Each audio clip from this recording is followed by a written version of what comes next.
Okay, so today I cut some leather strips and did initial dyeing. Of some of them were black, and some of them were the brown, the light brown dye.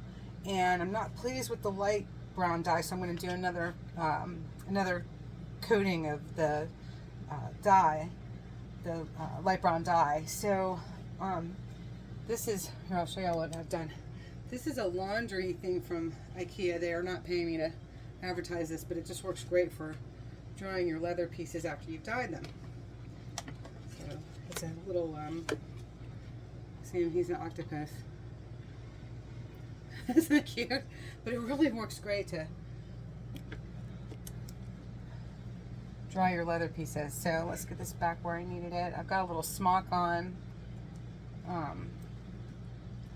so I don't just completely destroy my clothes. And I'm going to take the first piece.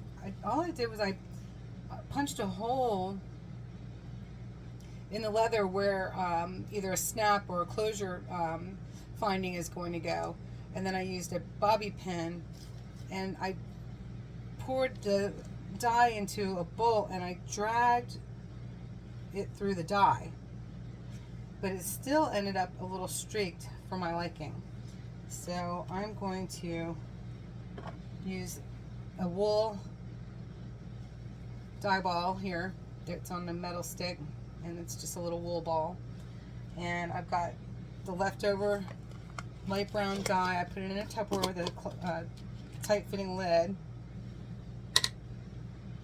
and one by one I'm gonna redo these and hang them up again. So I'm just gonna dip a little bit into the dye and hold it on the clothespin side, and just trying to very evenly apply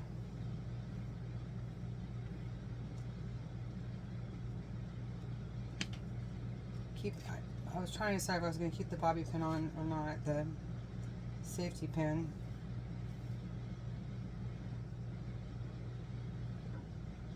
Okay, and that's one coat, one more coat for this one. Now it's going to dry unevenly. I won't really know what I have until it's dry, but that should help. So one by one I'm going to add another coat. Here's a little bit thicker one.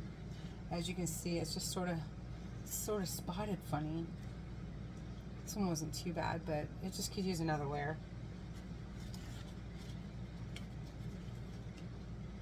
And dip my wool cotton ball thing, wool ball, into the dye, and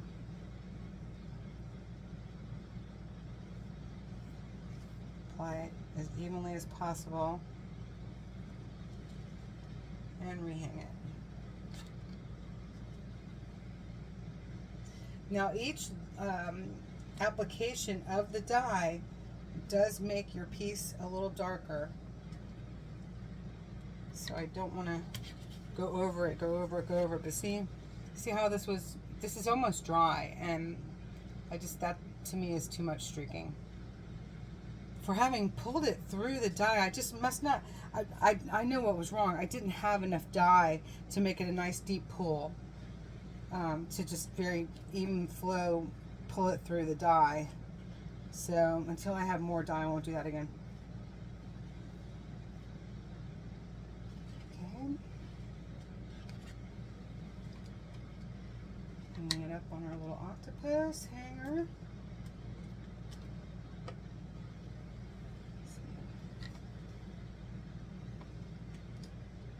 This is the last one I do.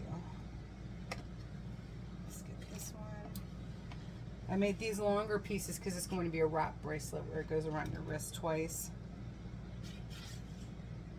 See how this turned out? Just kind of it's just very uneven,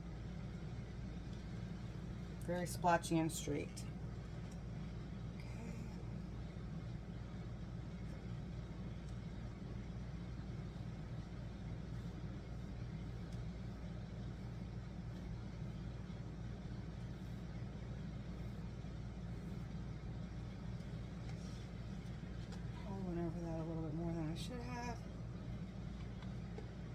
pretty new at this, but I'm learning little tips and tricks as I go.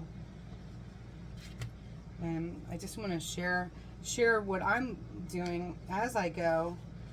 For those of you who are considering getting into dyeing leather and making your own leather bands and belts and bracelets, don't be afraid to just get in there and try. It's very forgiving.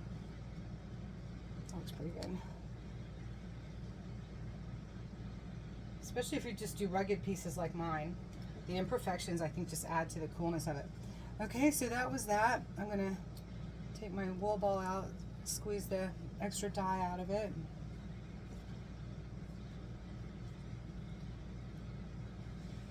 Put that lid on nice and tight.